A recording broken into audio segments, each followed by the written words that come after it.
எங்க காஞ்சின்ற பொண்ணுக்கு அவளை விட 40 வயசு பெரியவர் கூட கல்யாணம் பண்ணி வச்சிருப்பாங்க. அவங்க 2 பேருக்கு ஒரு ஆம்பளை பிள்ளையுமே பிறந்திருக்கும். கல்யாணம் ஆகி கொஞ்சம் வருஷத்துல இவரோட உடம்பு பயங்கர மோசமாயிடுது, நடக்க கூட முடியாம போயிடுது. இவங்க தான் அவங்க கூட இருந்து பத்திரமா பாத்துக்கிறாங்க. இவ பையனை மத்த பசங்க கூடயே போயிட்டு மாடு மேய்ச்சிட்டு சீக்கிரமா வாடான்னு சொல்லிட்டு அனுப்புறாங்க. இவனா வீட்டுல இருக்க கண்ணுக்குட்டியில ஓடிட்டு அந்த பசங்க கூட மாடு மேய்க்கலாம்னு சொல்லிட்டு போனா எங்க கூட ஏன்டா நீ மாடு மேய்க்கிறேன்னு சொல்லிட்டு அந்த பசங்களும் இவனை போட்டு அடிச்சிடுறாங்க. இப்ப காஞ்சி அவங்க ஹஸ்பண்ட் கூப்பிடுறாரு, இந்த பொண்ணுமே இப்ப கை தாங்களா வெளியே கூட்டு வரா, என்ன கொஞ்ச நேரம் வெயில்ல உட்காருவேன்னு சொல்லிட்டு அவர் கேட்டதால இப்ப பாய போட்டு இப்ப வெயில்ல உட்கார வைக்கிறாங்க. என் கூட கொஞ்ச நேரம் உட்காந்து பேசன்னு சொல்லிட்டு கூப்பிடுறாரு. இல்ல எனக்கு வீட்டுல நிறைய வேலை இருக்கு, நான் மட்டும் தான் வீட்டுல இருக்கேன்னு சொல்லிட்டு அந்த பொண்ணுமே இப்ப சாமான் ஆரம்பிச்சிடுறா. நீ என்ன ரொம்ப நல்லா பாத்துக்கிற, ஆனா நீ என்னால ரொம்பவும் கஷ்டப்படுற, நான் போனதுக்கு அப்புறம் அந்த கடவுள் உன்னை நல்லபடியா பாத்துப்பாருன்னு சொல்லிட்டு சொல்றாரு. நான் இறந்ததுக்கு அப்புறம் சத்தின்ற பேர்ல உன்னை நீ தியாகம் பண்ணாதுன்னு சொல்லிட்டு சொல்றாரு. இது கேக்குற காஞ்சியுமே எதுக்காக இப்படி பேசுறீங்க, உங்களுக்கு ஒண்ணும் ஆகாதுன்னு சொல்லிட்டு சொல்றாரு. இப்ப நைட் ஆனதும் அவரோட பெட் எல்லாம் ரெடி பண்ணி அவரோட தொடச்சு விட்டு படுக்க வைக்கிறாங்க. இப்ப பையன் ரொம்ப சோகமா படுத்துட்டு இருக்காருன்னு சொல்லிட்டு இப்ப பையன் கிட்ட போறாங்க.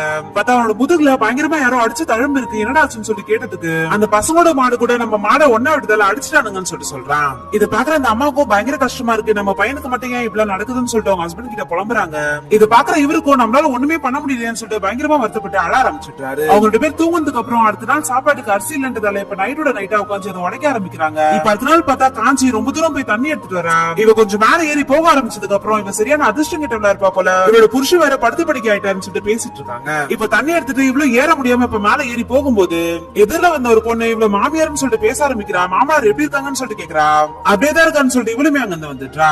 ஆக்சுவலா அந்த பெரியவருக்கு முதல் தாரத்து பையன் ஒருத்தர் இருப்பா. முதல் வைஃப் இறந்ததுக்கு அப்புறம் தனக்கு வயசானதுக்கு அப்புறம் பாத்துக்கலான்றதுக்காகவே ஒரு சின்ன பொண்ணா பார்த்து கல்யாணம் பண்ணிக்கிறாரு. 2ஆம் தாரத்து பையனுக்கு சொத்து தரணும்ன்ற கோவத்திலே அவங்க அப்பாக்கு உடம்பு முடியலன்னு தெரிஞ்சுமே இப்ப பாக்க வந்திருக்க மாட்டான். இந்த குட்டி பையனுக்கும் பசிக்குதுன்னு சொல்லிட்டு சாப்பாடு கேட்டா அவங்க வெறும் சாப்பாடு தராங்க. இன்னைக்கு அந்த குழம்பு செய்யலாமான்னு சொல்லிட்டு கோச்சிட்டு உட்காந்துருக்கான். இதனால அவங்க அம்மாவை கொஞ்சம் அட்ஜஸ்ட் பண்ணி சாப்பிடுப்பான்னு சொல்லிட்டு அந்த பையனுக்கு ஊட்டி விட்டாங்க. இவங்கள வாழ்க்கை இப்படி ஆயிடுச்சுன்னு சொல்லிட்டு நைட் எல்லாம் உட்காந்து அழுதுட்டு இருக்காங்க.